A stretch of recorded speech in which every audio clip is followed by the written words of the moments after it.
పంచవటి అరణ్యంలో ప్రకృతి నిశ్శబ్దమైంది. ఆ నిశ్శబ్దాన్ని చీల్చుకుంటూ దివ్యకాంతితో మెరిసిన స్వర్ణమృగం ప్రత్యక్షమైంది. భార్య కోరికతో బిల్లు పట్టి అడుగుపెట్టాడు.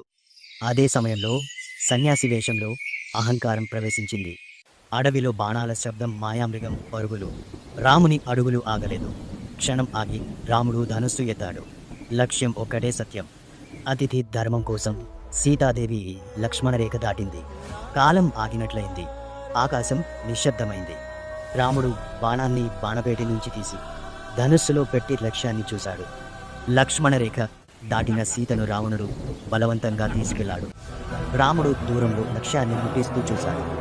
బాణాన్ని సిద్ధం చేసుకున్న క్షణం బాణం ధనుస్సు నుంచి నిష్పత్తిగా విడుదలై శక్తివంతంగా మృగాన్ని ఛేదించింది. మృగం కూలిపోయింది.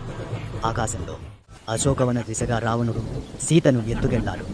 ఆ దృశ్యం చూసి గద్దరాజు జటాయువు ధర్మం కోసం యుద్ధానికి సిద్ధమయ్యాడు. ఆకాశంలో ఒక నీడ కదిలింది. రావణుని చూపు జటాయుపై పడింది. ఆకాశాన్ని చీల్చుతూ జటాయువు దూసుకొచ్చాడు. వేగం, ధర్మగర్జన. ఒక పక్షి నన్ను ఆపగలదా? రావణుడు గర్వంతో నవ్వాడు.